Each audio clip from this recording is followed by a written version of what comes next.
Welcome home to USA Global TV and Radio. Ours is a place where dreams take flight, voices are heard, and stories are shared.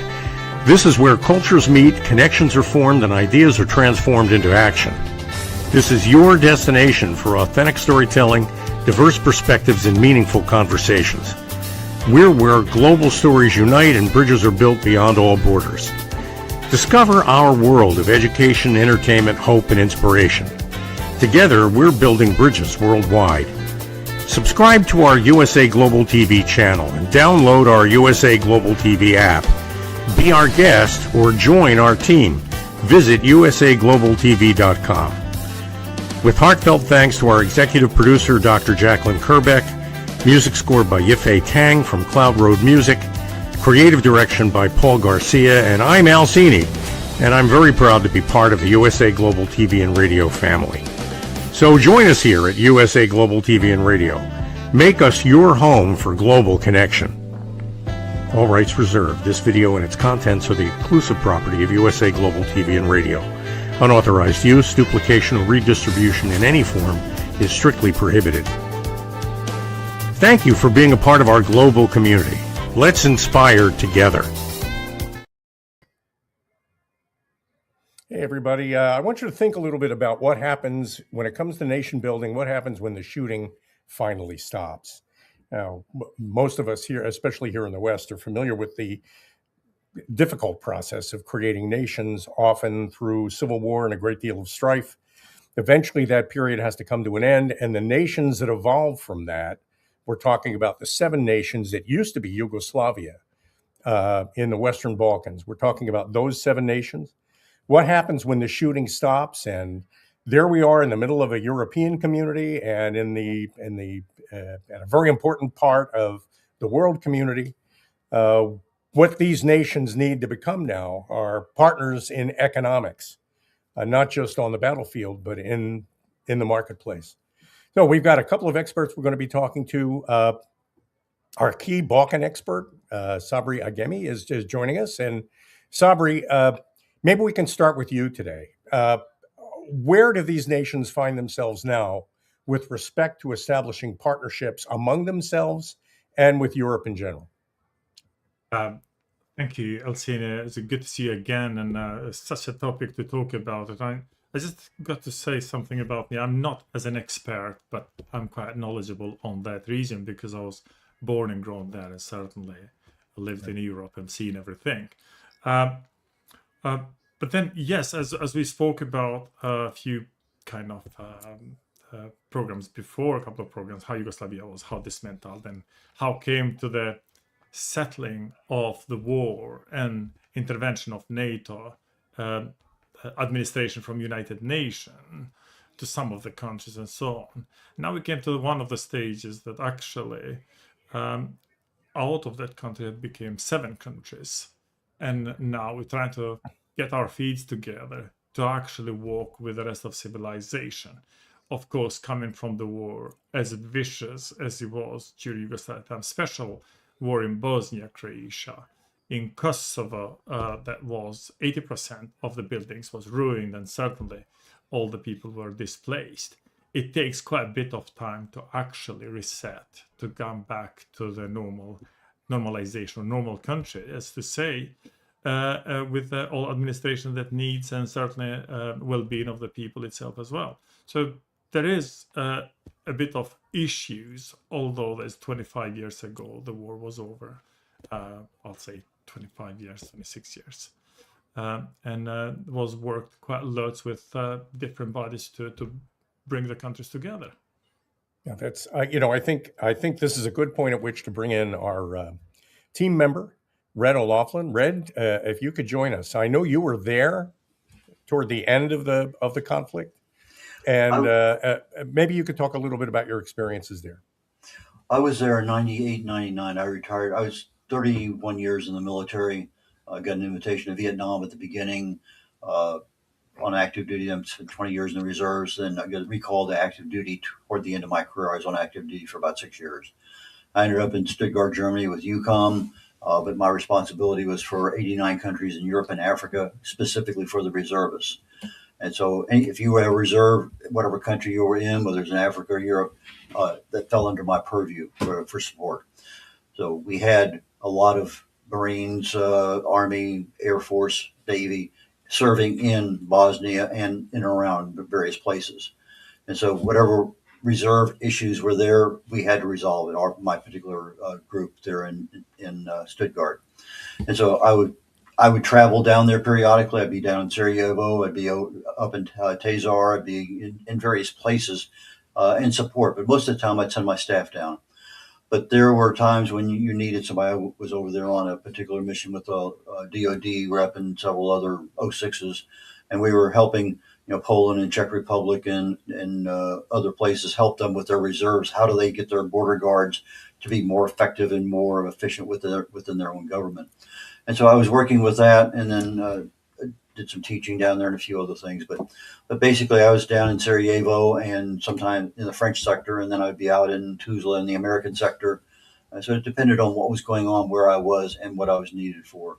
But at that point in time, the shooting had stopped, but you could still see the bullet holes in the buildings there in Sarajevo. You go across the river to Republika Srpska, and it looked like Berlin after World War II. It's absolutely total devastation, kind of what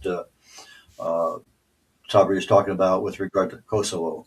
And so there's just, a lot of things. But I noticed very, very quickly, even there toward the middle of '99, Sarajevo was making some miraculous recovery with regard to their rebuilding and things. So I guess when you have the wherewithal and the support to make things happen, things do happen. Well, that actually, before we get back to Sabri, because I do want to talk about the future of the region, but the past of the region is Prelude, and you were there for part of that. So I'm going to ask you real quick, Red, while you were there in the middle of a conflict that's probably at certain times felt endless, while you were there, what is it about that region that you saw offered promise for a future society of cooperation and peace? Tell me about those people and what you saw in them. Well, I looked at it from a cultural perspective. I think that any particular culture over there is very, very good. I think there's some, let's say, anytime you have, even in your own families, you have conflicts with other brothers and sisters. But you look at the nations themselves with regard to what economic promise they can give other nations outside of their world, whether that be, like in some cases oil, in some cases diamonds, in some cases other things. But you have, I think, probably what one would consider a low cost, like Bangladesh or some other places. You have a civilization that can, because there's not a lot of economic development. You have a low cost, let's say, population, people who can provide services. So the training that comes in and says, let's do this. I want to make screen doors. I want to make whatever product that I want to make. I think that's where you have an advantage right now, because you have a very intelligent group of people living there. They're before the war, they were well educated. Why not take advantage of their ability and help them along the way? You give them new training, new skills, and with AI and everything nowadays, you don't need a whole bunch of people working out in the fields. You need a bunch of people who know how to help themselves and help the world. And so I think there's a lot of opportunities there when you have a well-educated foundation to use. That's what I think. I think that's a great perspective on this. And Sabri, coming back to you, let's say that I were a billionaire in the United States and I've got the data myself and I'm thinking I want to hop on my plane, and fly out there. Who do I want to talk to? What kind of a deal do I want to make? And why is that attractive to me as an investor? So nowadays, that that part of the world is divided into 7 countries. We have an issues between the unresolved conflicts, like between Kosovo and Serbia. Still, Kosovo had declared independence. Serbia does not recognize. So that is kind of, every time that there was talked about investment and potential kind of long-term solutions, the investors, like in your case that you took example, hesitating because they aren't unsure of in 10 years' time, how the everything is going to evolve, whether it's going to go slip back into some kind of conflict or some kind of uncertainty that the geopolitics know how to shake that. You look at, for example, Montenegro. Montenegro, it's nearest the country to join European Union, but then they don't have capacity to facilitate loads of investments there because they're quite a small country. Then is Macedonia, that have its own progress in general, but they don't have yet, they haven't resolved yet between ethnicities, and certainly they have issues with Bulgaria for borders, so they haven't issue access into European Union, and we don't know how long it's going to go there to join it or not. And then kind of at times it can be quite a tricky politics in there, shifting from one side to another. Then you got Bosnia Herzegovina, which is a country that has been created by three nations: Bosnians, Croats, and Serbs. And Serbs always kind of causing issues by today want to divide, tomorrow want to dominate, day after want to go with Serbia, and so on. So they creating all this kind of uncertainty within Bosnia. So Serbia itself have its leadership. It's from Milosevic's time that had changed the system of democratic, but quick back into the hands of the former personnel that was serving Milosevic, and certainly they are built and grown and they live with nationalism, and kind of those kind of investments for that region. Most of the potential investors hesitating quite a lot because the risk is quite high. It could be that the return can be high as well, but more or less there will be sitting as a region at the moment. Of course, Croatia and Slovenia, it's a different case because they are already part of European Union, and in order to be there, they already have fulfilled all the standards that European Union expect from them, and the administration have moved on into the good direction, I'd say. Well, I know that tourism is a big part of the economic proposition that the region offers.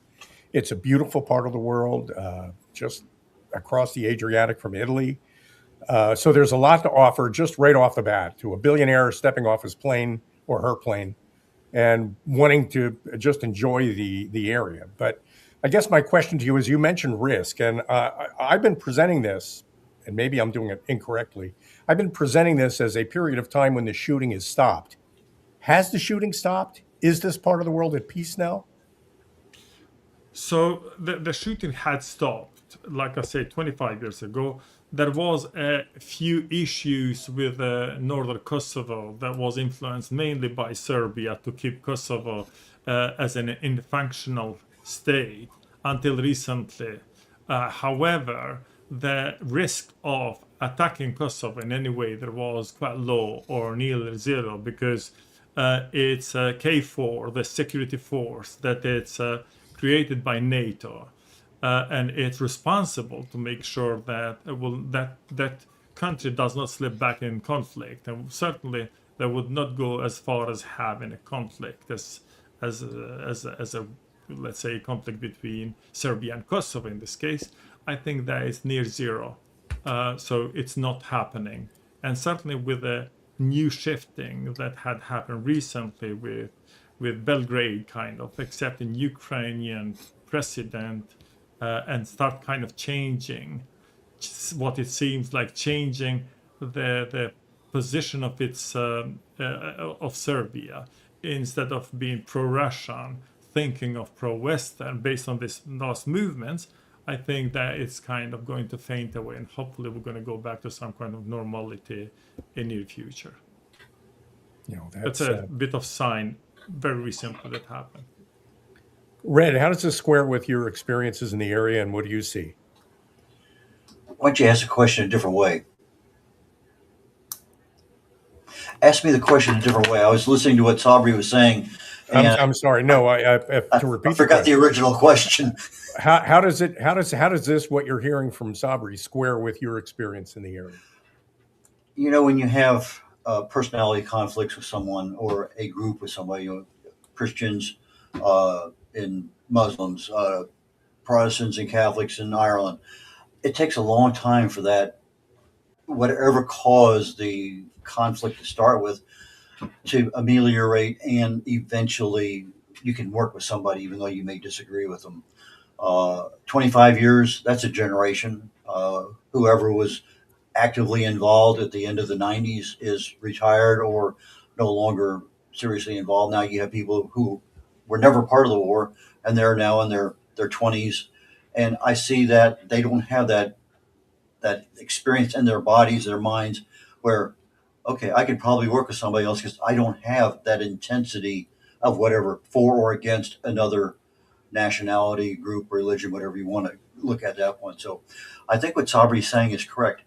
There were some problems, but those problems one by one are being addressed. When you start addressing the problems from an individual perspective to a collective, such as a country, whether it's Kosovo or Serbia or Montenegro, you're starting, I think, but some of those countries, Northern Macedonia, here's 30 things you have to do to get in the EU. Okay, we got 12 of them done. We got 15 of them done. But all of those things are there from an economic, banking, transportation, et cetera. But you have to have the government, the entity that's controlling, whether it's Kosovo or Serbia, act like a major player. And you can't have, okay, let's say Greece and Serbia don't want Kosovo to be, they don't recognize the independence of Kosovo. What is the reason? I don't know. That's going to require some level of diplomatic skill that I don't understand or have. But I think Sabri is correct in what he said originally. Yeah, we are getting there. It's just very slow. I mentioned to you backstage. I was in Vietnam. 30 years after Vietnam, it was not the same thing. You didn't have near the same kinds of things, but you did have a major communist influence. But today, almost 2 generations since I left, or beginning of the second, that's a flourishing country. And people all over the world are coming over there just because it's inexpensive and a lot of things to see and do. So I think the Balkans are definitely going to see the same thing happen. I think it's just going to take a little bit longer because of the internal strife that will be overcome with time. Okay, Sabri. To add to it, if that's okay, Sure. I think Serbia is the most powerful and biggest country in that region there. So the Serbia have to play a massive role to move towards becoming more democratic, because Serbia so far had not shown the signs of becoming democratic. It's quite nationalist and kind of dictatorship orientated. So the freedom of speech, freedom of loads of things is not happening there. As we speak in now, it's disabling the addresses of the Albanians who live in region Valley of Preševa, Bujanovce and Medveđa in such a way that if, for example, authority goes 2 or 3 times and knock on their door, nobody is there, then what they do is they register their documents. And what happened then, it's kind of for the people that they live within Serbia. It's quite hard to come to terms of maintaining to get the documents anymore. So it is, we're still dealing with a big country in Balkans that instead of progressing and moving forward, especially breaking down the nationalism and looking towards developing their country itself first and then the region, I think they're slipping backwards and taking advantage. Although they are in quite a strong position because they're playing some kind of game between East and West due to the war in Ukraine, between Ukraine and Russia. So if Serbia, I'm saying that if Serbia is switching into become more democratic and more open society and more accepting to the actual reality of the region, and kind of forgetting about that kind of ego to become most powerful by claiming the land and cleansing the people, I think we can see quite fast, like Red said, the people in region that are highly intelligent and very easy to adjust to to the system if they know the system works for them. That we need to take a break. I mean, there are a couple of things I want to explore with both of you when we get back after the break, including the various communities of nations like the United Nations, like the European Union, like NATO, all of whom are partnerships potentially for these 7 new nations. Let's talk about what the hesitancy is in including them in those communities and what the benefits potentially are if they work out some of these details. We'll do that right after this break. We're going to take a break for a commercial. We'll be back in a few minutes. What if many of the problems we associate with aging are not random? What if there are identifiable causes behind declining energy, chronic disease, and memory problems? We have been told that aging is simply something we must accept, that slowing down is normal, that growing older means growing weaker. But what if that's only part of the story? Why do some people remain active and engaged well into their later years? Why do others struggle with disease, fatigue, and declining health? What is happening beneath the surface? What processes drive aging? In Aging Sucks, researcher, educator, and author Red O'Laughlin explores what researchers have discovered about why we grow older. No medical degree required, no confusing jargon, just clear explanations of what researchers have discovered about the processes that influence aging. You cannot stop aging, but understanding its causes may help you make better decisions about your health, your future, and your quality of life. Because understanding comes before action. Action creates hope. Aging sucks. End the guesswork. There is hope. And welcome back, everybody, to Lessons in History on USA Global TV and Radio. And Red, I know that commercial spoke to your heart. You've written a book on that subject. A little later on, when we're finished talking with Sabri and learning everything we need to learn about this new part of the world that's forming, maybe you can take a minute or two and explain the book to us, because I'm definitely a candidate for it. And but Sabri, I want to welcome you back to the program, because we're talking about what's becoming of Yugoslavia. And in that conversation, we have to include all the possible communities that the new nations can belong to. Have they all been fully recognized as nations now by the United Nations? Is there any question there? So Kosovo haven't been recognized by United Nations yet, although it has been recognized by 120 countries.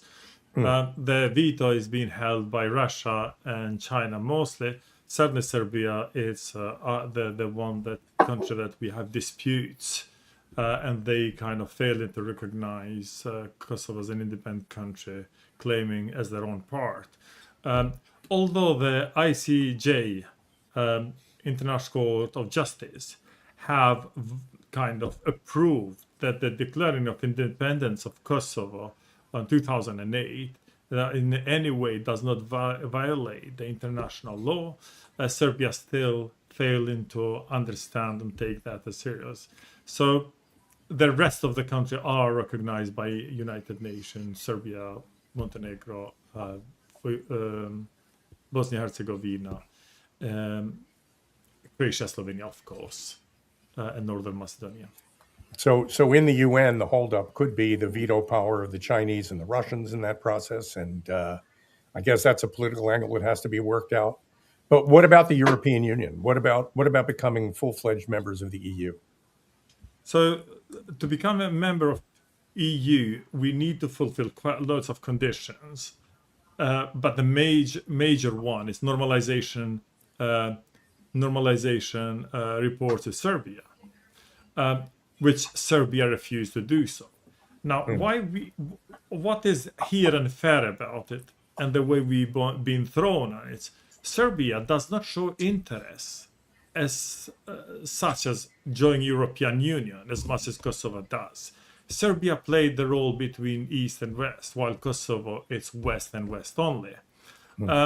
So in that aspect, is kind of when you put, for example, the conditions on Kosovo and Serbia, is kind of in order for you to join this kind of body, you have to basically agree together And Serbia does not show any interest to agree with that, despite the fact that all the negotiations has been pushed into the stage by stage. That it kind of seemed like they twist in Kosovo or put in pressure in Kosovo to accept something that it's beyond its power. Because again, when you have to deal with another country like Serbia that they don't show interest, but it's conditioned on them to join European Union, when you are actually working hard to do so, I think that's kind of an even condition that's being put. The other thing is, of course, it's rule of law. Although we have been supported by United Nations, which I'm not sure whether they are very supportive. They are very good on settling as a beginning, the foundation of the country, but not necessarily state building. As such, we got EU-LEX and some of other organizations that they came to help, which show to be not very much of effective, again, to help on the rule of law. And then we got, there is quite lots of other organizations. USAID had helped a lot. USAID have been kind of invested quite lots on that direction, which I got to say, considering where Kosovo was 6-7 years ago to what is today, I think the progress is huge, massive. But there is still more to be done. And I think based on some estimation, we expect in earlier 35 to 40, 2035 to 40, to be ready to join European Union. And of course, as you know, there's lots of other things as human rights, which so far has been proven that it's conditioned that it's even it up. Environmentally friendly policies. Saying this, we got quite lots of laws that when the Kosovo kind of legislation has been created, quite a rule of laws has been copy pasted from different countries, from European countries. A very, very advanced one, but when it comes to put them into practice, sometimes they confronting each other. So for example, if from Norway was taken how to do the mines, from Germany or how to save the environment, then this law, although they are from maybe similar standards, they don't kind of work together with each other and creating quite lots of issues in implementing the general. So there is quite a bit of work to be done. And certainly, as you know, as I mentioned before, I mean, I've been focusing Kosovo a bit, but as I mentioned before, considering that during the Yugoslavian time, Kosovo and Albanians of Kosovo and region was suppressed and was treated like second-class citizens, never were given enough access to education and well-being and so on, because prosecution and intellectuals being nicked most of the time and so on. Apart from being quite badly damaged by vicious war, I think we need quite a couple of generations to be quite strong on running the country smoothly with all the pockets that administration need to run one country, I would say. You got similar problem with nationalism in Macedonia, and they kind of taken advantage of each other. And you got, for example, Bosnia and Herzegovina that actually have similar things. So instead of working together for better progress, they try to nick each other's intellectual ability and dominating groups of gangs rather than a good politician, I'd say. I want to get back to Red at some point to talk about his experience with all this, because he's a student of the area. And but before we do that, I do want to mention one other alliance, that is the NATO alliance, which also obviously factors in here. Do these countries want NATO membership? Have they? Where do they stay? I know this is a tripwire for Russia, and Russia never exactly left the area. Obviously, even though the Soviet Union fell, they still have influence in the area. How do you resolve all that? So, again, going back to Serbia, showed no interest to join NATO. When Albania, Montenegro, Macedonia had joined already. Bosnia and Herzegovina, because of the complexity that is there, the Serbs, they have to agree with the rest of the population, then, like Bosnians and Croats, to come together to have a better progress, so they can kind of request to join the European Union. So Bosnia-Herzegovina is in question. Kosovo, we have a KFOR, the forces of NATO in Kosovo, and if you were asked any Kosovan today, what are their kind of willing to join European Union and NATO, probably would be 99.9%, specifically Albanians. I'm not sure that 4% Serbs what they think, but 99% would, 6-7%, they would say yes to it. And I got to bring one more thing. I'm not sure how that's going to work, but if Kosovo was accepted by NATO tomorrow, then within days we will see normalization of the issues in Serbia and normalization of issues in Bosnia and Herzegovina. I think Kosovo is a key to actually, if it was permanently kind of guaranteed somehow international, similar to Switzerland until recently, the Balkans region would smoothly go into the right direction. I'm quite convinced on it. That would make all the difference in your estimation. But how would the Russians feel about that? I mean, what kind of pushback is there to that? But for Russia, anything that create peace in Balkans, for Russia, it's not good. Because Russia wants to have a conflict or ready conflict in Balkans. So at any time their interest being in question in Europe, they use that like a horse of Troy through Serbia to create some kind of uncertainty. So the Europeans will have to be kind of keep them busy with what's going on in the heart of Europe rather than facing Russia. So it will never be interest of Russia to have a peaceful Balkan. Red, you speak Albanian, don't you? Anyway, what Sabri was saying about Kosovo got me to thinking. In my specialty in the molecular level of the human body and what's going on, I'm thinking if the way to get into the EU, United Nations, whatever, was the same thing that somebody was developing Alzheimer's.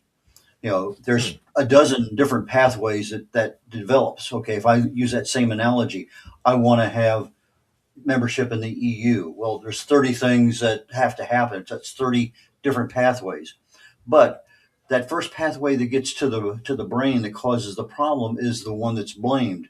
So let's say the Kosovo does become that country that is accepted.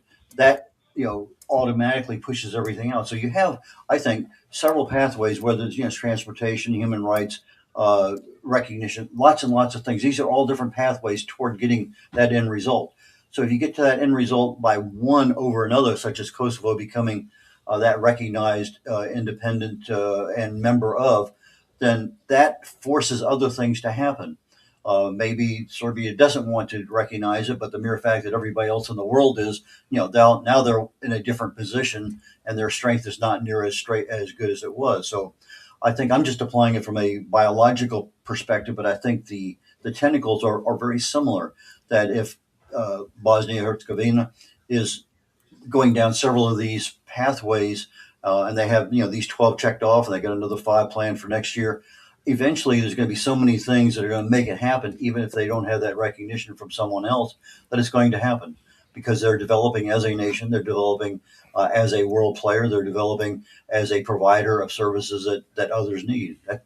That's my kind of analogy to what I'm thinking about as I'm sitting here listening to the story. That's, real quick, I know we're coming up on the end of the program, but we have a few minutes here. What Red is talking about, I'll try to rephrase it, is the kind of institutional discipline that it takes to follow a process without necessarily fully understanding it, to keep climbing a ladder to some destination you may not be able to see from the bottom of the ladder, but to stick with that on a day-to-day and year-to-year basis until you finally become established as a member of an international community that can be trusted and done business with. Sabri, from your point of view, do you see that happening now? Is that forming now? Well, I see that happen. If I got to kind of point this again. If the Serbia become a bit more democratic and kind of avoid poking the neighbors constantly to keep the society everywhere uncertain, I think that would go in good direction. Serbia need to change the democratic system. How they're going to change that? How the Western world going to kind of put that pressure on them? It's going to be quite loads of thinking to do. When it comes to the society of Kosovo, Montenegro, Bosnia, Herzegovina stuff. Well, let me say something. You mentioned in the beginning of the show, you mentioned 1 billion if I have what would I do in Kosovo.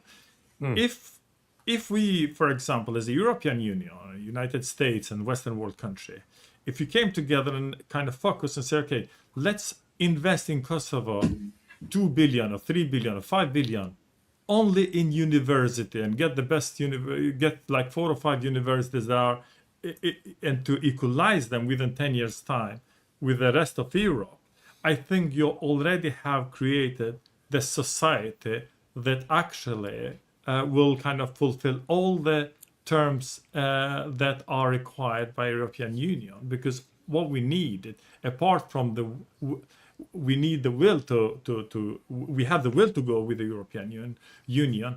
We have to know of how to do that professionally and kind of try to reduce the number of those kind of obstruction that sometimes we create ourselves, lack of knowledge and lack of advanced thinking.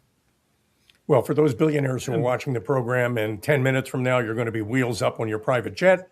We're at the end of our program. So, Sabri, maybe you can tell us how those billionaires reach out to you and find you and talk to you about where they should be investing their money in this region. Well, as always, Sabri Agimi, they can find me in LinkedIn, they can find me in Facebook, they can find me social media in general, Instagram, what's not. And certainly they can, anytime I'm ready to speak with them. I run the show, Voice of Diaspora in Albanian language. So, yeah, by all means, and I am well connected with the business network of Albanians around the world, including Kosovo and Albania. So we can kind of create a good connections to make sure that if there is interesting anybody to invest in there, they can always contact me. I can help them to find the right people to do that. That's great. Thank you, Sabri. I appreciate that. And Red, I know you wrote a book about how aging is just wonderful. It is actually. Talk about it. If you look at our bodies, every cell in our body, every second of every day is under attack. And so our body responds by repairing those attacks. So when your body has a capacity to repair damage that's done every day, you're generally pretty healthy. When your damage accumulates where your body can't repair it, you start aging rapidly and you start having a higher risk of disease. The things that cause your body to age rapidly and the things that cause your body to retain good repair capability are the same things. Your daily lifestyle choices, your diet, nutrition, your exercise, your stress management, the quality of your sleep. Those things, if you're sitting in a perfect world, I call it a Goldilocks zone, you're sitting here, everything's going to work out pretty well. You're supporting what needs to be and you're reducing maximum amount of damage. But if you're in the outer zones, now those things are actually causing problems. Your body's listening all the time. Every meal you eat, every time you walk, every time you get stressed, your body listens and takes that information and does something inside the body. Is that good or is it bad? Those are the things you make decisions about every single day. That's kind of it in a real quick synopsis. Oh, that's great. Everybody should buy your book, me in particular. But go ahead, Sabri. Am I allowed to just thank very much to Red Olaf for serving as in former Yugoslavia to save people's life and everywhere. On saying thanks to you that in every soldier the Western world have prepared and sent them willingly to go to help the society within Yugoslavia. Of course, Kosovo specifically, that we have so much support from Western world, United States, United Kingdom, France, Germany, and let me not mention, we as Albanians of Kosovo and region, we are so thankful, and certainly the nations who believe in freedom. Thank you, sir. That was wonderful. Well, and not just on behalf of Red, but on behalf of the thousands of people who served that cause over many years throughout Europe, not just in the United States. So The heroes are heroes, and I got to say, I got lots of people who went and fought for Kosovo Liberation Army, for freedom of Kosovo, Albanians as well. They are like our diamond that we don't know how to thank them, but certainly you that kind of support in another nation just because of humanitarian reasons, I think that's amazing. I can't describe that, how wonderful it is. Thank you both for joining us today. It was a wonderful conversation, and we'll continue it again next week. So, Sabri, I'll see you next week. And Red, thanks for your help today. Appreciate it. Great to be in show. Yeah, real pleasure. And my name is Cini, and I represent an organization called pro-fitforteams.com. Bruce Tuckman once wrote that the steps to creating a team involve forming, storming, norming. And then when you get through all that, you go to performance. Well, the whole point of Pro Fit for Teams is to take what might normally take weeks or months or even years, forming, storming, norming, and compress all that into a couple of hours. We can do that through a process that we've discovered that creates a role model that represents a team when it's doing its best work on its best day. Emulating the behavioral characteristics of that role model are what make a team. Bringing that role model to life is what we do with Pro-Fit for Teams. So I hope you'll visit the website. Maybe call me at 212-480-3730 if you'd like to start a conversation. In any event, thank you all for joining us today on USA Global TV and Radio for Lessons in History, and we'll look forward to seeing you again next week. Thank you, viewers and listeners of USA Global TV and Radio, for joining us today. We're honoured to have your time and attention as part of our global community. At USA Global TV and Radio, we believe in the power of authentic conversations, meaningful connections, and creating a world of possibilities together. Want to be part of something bigger? Join our team of elevated listeners at usaglobaltv.com, a space where your voice matters and your ability to listen transforms relationships. Stay connected with us across all our platforms for thought-provoking discussions, expert insights, and empowering stories. Subscribe to our channels at youtube.com/c/USA Global TV. Follow us on social media and explore the endless opportunities we're creating for growth, learning, and inspiration. Together, we're not just broadcasting, we're building bridges and changing lives one conversation at a time. For inquiries, contact us at info@usaglobaltv.com. Produced by Executive Producer and Director Dr. Jacqueline Kerbeck. Voiceover by Mike Porter. Creative direction by Paul Garcia. All rights reserved. Visit usaglobaltv.com to view our full terms and conditions.